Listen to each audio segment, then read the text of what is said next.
কে আছে চোখ ফিরিয়ে দিতে পারবে? কে আছে যে বান্দার কোনো ক্ষতি যেটা সে করেছিল সেটা উসুল করে দিতে পারবে? এজন্য মনে রাখবেন, যাকে খুশি করতে গিয়ে আল্লাহকে নারাজ করে ফেলছেন, অন্য বান্দার হক নষ্ট করছেন, সেও কিন্তু দাঁড়াবে না আপনার বিপদে আপনার পাশে। ফিরাউন তার বাহিনীকে আল্লাহর আযাব থেকে বাঁচাতে পারবে না। নমরুদ তার রাজন্য বর্গকে আল্লাহর সাজা থেকে বাঁচাতে পারবে না। আবু জাহাল মক্কার মুশরিকদেরকে আমার আল্লাহর আযাব থেকে রক্ষা করতে পারবে না। সুতরাং দুনিয়ার মানুষকে, দলকে, নেতাকে খুশি করতে গিয়ে আল্লাহকে নারাজ করে ফেলেন না, না হলে গোটা পৃথিবী মিলেও আপনাকে আল্লাহ শাস্তি থেকে রক্ষা করতে পারবে না। এমনকি সহিহ মুসলিমের অন্য হাদিস 2578 নম্বর হাদিসে আছে, আল্লাহ রাসূল বলেন, ইত্তাকু যুলমা ফা ইন্না যুলমা যুলুমাতুন ইয়াউমাল কিয়ামা। জুলুমকে ভয় করে চলবে উম্মত, কারণ জুলুম কিয়ামতের দিন ঘোর অন্ধকারের রূপ নিবে। বলবেন অন্ধকার হলেই কি আর আলো হলেই কি? আরে পুলসিরাত চলবেন কি দিয়ে? মুনাফিকরা কেন পুলসিরাত পার হতে পারবে না? কাফেরদেরকে কেন পুলসিরাতে ওঠানোই হবে না? মূল কারণই এখানে। পুলসিরাত চলতে চাইলে নূর লাগবে, আলো লাগবে। কোরআন বলছে, ইয়াউমা ইয়াসআ নূরুহুম বাইনা আইদিহিম ওয়া বিআইমানিহিম। ঈমানদারদের সামনে দিয়েও নূর ছুটতে থাকবে, ডান দিক দিয়েও নূর ছুটতে থাকবে। যার ঈমান আমল যত বেশি, তার নূরের পাওয়ার হবে তত বেশি, তার চলার গতিও হবে তত বেশি। অপরদিকে যার নূর থাকবে না, অন্ধকার অন্ধকার, পুলসিরাত চলতে পারবে না, বরং তারা নিজেদের অজান্তেই টুকরা টুকরা হয়ে জাহান্নামে পড়ে যাবে। আল্লাহ রাসূল বলে দিচ্ছেন, জুলুম নূর আনবে না, বরং কিয়ামতের দিন ঘোর অন্ধকারের রূপ নেবে। এমনকি আল্লাহ রাসূল বিদায় হজের ভাষণে বলেছেন, যেটা সহিহ বুখারীতে বর্ণিত আছে, 1739 নম্বর হাদিস, আল্লাহ রাসূল সাল্লাল্লাহু আলাইহি ওয়াসাল্লাম বিদায় হজের ভাষণে বলেন, আলা শুনে রাখো উম্মত, ইন্নাল্লাহা হাররামা আলাইকুম দিমাআকুম ওয়া আমওয়ালাকুম। নিশ্চয় আল্লাহ তোমাদের উপরে তোমাদের রক্ত এবং তোমাদের সম্পদকে হারাম করে দিয়েছেন। রক্তপাত করাও হারাম, সম্পদ নষ্ট করাও হারাম, এবং এগুলোকে আল্লাহ এতটাই সম্মানিত বানিয়েছেন, কা হুরমাতি ইয়াউমিকুম হাযা ফি বালাদিকুম হাযা ফি শাহরিকুম হাযা। আজকের এই দিনটা যেমন সম্মানিত, এই শহরটা যেমন সম্মানিত, এই মাসটা যেমন সম্মানিত, একইভাবে আল্লাহর কাছে একজন ঈমানদারের রক্ত এবং সম্পদও এত বেশি সম্মানিত। তাহলে চিন্তা করেন, পৃথিবীর মধ্যে সবচাইতে দামি জায়গা মক্কা, ওই মক্কায় ওই জিলহজ মাসে ইয়ৌমে আরাফা, সেই কত দামি দিন। ইয়ৌমে আরাফায় আমার আল্লাহ এত পরিমাণ বান্দাকে ক্ষমা করে, বছরের কোনো দিন এত মানুষকে মাফ করে না, কোনো দিন না। এমনকি সারাদিন আল্লাহ নিজে পৃথিবীর নিকটবর্তী আসমানে এসে বান্দাকে ডাকতে থাকে। তাহলে আল্লাহ রাসূল বলে, এই আরাফার দিন যেমন দামি, এই মক্কা শহর যেমন দামি, একইভাবে এই মাসটা যেমন দামি, একইভাবে এক একজন মুমিন, এক একজন ঈমানদারের রক্ত এবং সম্পদও এত বেশি দামি। অবশেষে আল্লাহকে বললেন, সবাইকে উদ্দেশ্য করে বলেন, আলা হাল বাল্লাগতু, তোমরা বলো আমি কি পৌঁছে দিয়েছি? অবশ্যই অবশ্যই দিয়েছেন। এবার নবী আসমানের দিকে হাত তুলে বললেন, আল্লাহুম্মা ফাশহাদ, হে আল্লাহ আপনি সাক্ষী থাকেন, আপনি সাক্ষী থাকেন, আপনার বান্দারাও স্বীকারোক্তি দিয়েছে, আমি গোপন করি নাই, আমি তাদেরকে সব কিছু পৌঁছে দিয়েছি। অবশেষে বললেন, বড় কঠিন বাক্য, লা তারজিউ বাদি কুফারা, আমার পরে মানে আমি দুনিয়া থেকে যাওয়ার পরে তোমরা কাফের হয়ে যেও না। মানে কি?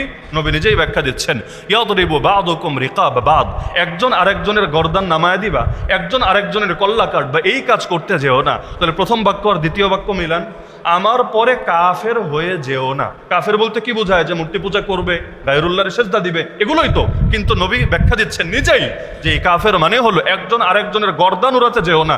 তার মানে এক মুসলমান আর এক মুসলমানের উপর জুলুম করার পরিণতি এতটা ভয়ঙ্কর হতে পারে যে এগুলোকে তাকে বেঈমান বানিয়ে কাফের বানিয়ে পৃথিবী থেকে নিতে পারে। এমনও হতে পারে মরার সময় জবান দিয়ে কালেমাও বের হবে না। পৃথিবীতে এমন বহু বেয়াদব ছিল যারা অনেকে আলেম ওলামার সাথে বেয়াদবি করেছে, বুজুর্গানে দ্বীনের সাথে বেয়াদবি করেছে, মরার সময় সবাই মিলে চেষ্টা করেও পারে নাই জবান থেকে কালেমা বের করতে। এজন্য আল্লাহ রাসূল সতর্ক করে দিচ্ছেন, আমার পরে কাফের হয়ে যেও না যে একজন আরেকজনের গর্দান উড়াবা। হ্যাঁ, এখন কেউ বলতে পারে, যদি মাজলুমের বদ্দুয়া আল্লাহ নাই ফিরায় সঙ্গে সঙ্গে ধরে না কেন? আরে সঙ্গে সঙ্গেই যদি ধরে, এটা তো আর পরীক্ষার হল থাকবে না, দুনিয়া তো পরীক্ষার হল। কোরআন খোলেন, সূরা মুলক 2য় আয়াতটাই পাঠ করেন, ব্যাখ্যা পড়েন। আল্লাহ তো দুনিয়ায় আমাদেরকে পাঠিয়েছেন, জীবন এবং মৃত্যু সৃষ্টি করেছেন পরীক্ষা করার জন্য। খবরদার ভুল লিখতে পারবি না, সঠিক জবাব এটা, সঠিকটা অ্যান্সার কর। কোন পরীক্ষক পরীক্ষার্থীকে এভাবে থামিয়ে দেয় না, সুযোগ দেয়, তাকে সময় দেয়, লেখ, ভুলটা লিখলেও লেখ, যখন ফল প্রকাশিত হবে তখন সব দেখা যাবে। একইভাবে সহিহ বুখারীতে আছে 4686 নম্বর হাদিস, সাহাবী আবু মুসা আশআরী রাদিয়াল্লাহু আনহু থেকে বর্ণিত, আল্লাহ রাসূল সাল্লাল্লাহু আলাইহি ওয়াসাল্লাম বলেন, ইন্নাল্লাহা লা ইউমলি লিয-যালিম, আল্লাহ এভাবে পৃথিবীর বুকে জালেমকে ছাড় দেয়, জালেমকে ঢিল দেয়, এটাই আল্লাহর নিজাম। এজন্য ফিরাউনের মতো জালেমরও আল্লাহ একদিনই ধরে নাই। নবী মুসার জন্মের আগেই তো জালেম, এরপর নবী মুসা আসলেন, 30 বছর সেখানে থাকলেন। এরপর 10 বছর গিয়ে শোয়েব আলাইহিস সালামের দেশে থাকলেন তার কন্যাকে বিয়ে করে। এরপর 40 বছরে তিনি নবুয়ত প্রাপ্ত হলেন। তখনও কিন্তু ফেরাউন তার জুলুম চালিয়ে যাচ্ছে। এমনকি কোনো কোনো দুর্বল ইতিহাসে পাওয়া যায় এই দীর্ঘ সময়ে ফেরাউনের জ্বর সর্দি কাশিও হয়নি। আল্লাহ কি পরিমাণ ছাড় এবং ঢিল তাকে দিয়েছে। আমি ছোটবেলায় চিন্তা করতাম এই শয়তানগুলো মরে না কেন? ভালো মানুষ তাড়াতাড়ি মরে যায়, কিভাবে যেন খুব তাড়াতাড়ি পৃথিবী থেকে চলে যায়, কিন্তু শয়তানগুলোরে এত বদদোয়া দেয় পাবলিক, এত মরে না তো মরেই না তো মরেই না, এই কই মাসের মতো যান। এগুলোর কাহিনীটা কি? পরবর্তীতে হাদিস পড়ার পর বুঝলাম সুবহানাল্লাহ, এটা তো আমার আল্লাহরই নিজাম, আল্লাহ সিস্টেমই এটা। আল্লাহ জালেমকে এভাবে ঢিল দিয়ে রাখে, দিতে দিতে দিতে কোরআনে আল্লাহ স্পষ্ট জানিয়েছেন যখন তারা সম্পূর্ণ নির্ভয় হয়ে যায়, আর মনে হয় কেউ ধরবে না, আর মনে হয় কেউ থামাবে না, এরকম লাগামহীন যখন হয়ে যায়, সেই সময় আমার আল্লাহ বড় কঠিনভাবে তাদেরকে পাকড়াও করেন। ফাতাহনা আলাইহিম আবওয়াবা কুল্লি শাই হাত্তা ইযা ফারিহু বিমা উতু আখাযনাহুম বাগতা ফাইযা হুম মুবলিসুন। আল্লাহ বলে এভাবে যখন তারা একদম নির্ভয় হয়ে যায়, ওই সময় আমি আল্লাহ আচমকা হুট করে হঠাৎ করে তাদেরকে পাকড়াও করে বসি। আল্লাহর পাকড়াও কত হঠাৎ করে হয় দেখেন না, লাঞ্চ রেডি থাকলেও খাওয়ার টাইম থাকে না। দুপুরের খাবার খেতে ভাই কয় মিনিট লাগে, কিন্তু লাঞ্চ রেডি, খাওয়ার টাইমটা পর্যন্ত পায় না। ইতিহাসে এমন নজির একটা দুটো না, হাজার হাজার আছে যে আল্লাহ এমন হুট করে পাকড়াও করেছে, পাবলিক পর্যন্ত ভাবতে পারে নাই, গবেষকরা পর্যন্ত বুঝতে পারে নাই, বিজ্ঞানীদের পর্যন্ত ফিলোসফি নিয়ে যারা গবেষণা করে সারাদিন রাত, ওদেরও মাথায় কল্পনা আসে নাই এত হুট করে এত তাড়াতাড়ি হতে পারে। কিন্তু আমার আল্লাহ যা চান, কুন, জাস্ট বলেন হও, ফায়াকুন, সঙ্গে সঙ্গে হয়ে যায়। পৃথিবীর কেউ সেটাকে ঠেকিয়ে রাখতে পারে না। তা আল্লাহ রসুল বললেন যে আল্লাহ জালেমকে ঢিল দিয়ে রাখেন, এরপর যখন চূড়ান্তভাবে ধরেন তখন আর মোটেও ছাড়েন না। এমনকি জুলুম সেটা যেই লাইনে জুলুম হোক, অনেকে আছে না গ্রামাঞ্চলে আইল ঠেলে, রাতের বেলা গিয়ে এমনভাবে আইলটারে ওদিকে নিয়ে রাখে, সামান্য কয়েক ইঞ্চি জায়গা, সে ভাবে বিশাল লাভবান হয়েছে, কিন্তু আসলে বিশাল লাভবান হয় নাই, কতটুকুই আর পেয়েছে, কিন্তু এর চাইতে বড়টা সে হারিয়েছে। সেই বুখারী এবং মুসলিম উভয় কিতাবে বর্ণিত আছে। আল্লাহ রাসূল সাল্লাল্লাহু আলাইহি ওয়াসাল্লাম বলেন, আম্মা জান আয়েশা রাদিয়াল্লাহু আনহা থেকে বর্ণিত, মান যালামা কিদা শিবরিন মিনাল আরদ, কেউ যদি 1 বিঘত পরিমাণ জমিও জুলুম করে, অন্যায়ভাবে আরেকজনের থেকে আত্মসাৎ করে, দখল করে, তুওয়িকাহু ফি 70 আরাদিন ইয়াউমাল কিয়ামা, কিয়ামতের দিন 7 তবকা জমিন, 7 স্তরের জমিন তার গলার মধ্যে তাবিজের মতো লটকায় দেওয়া হয়। গলার মধ্যে 10 কেজি লটকায় দেখেন না কি মজা লাগে, 50 কেজি লাগায় দেখেন কেমন ফিল হয়।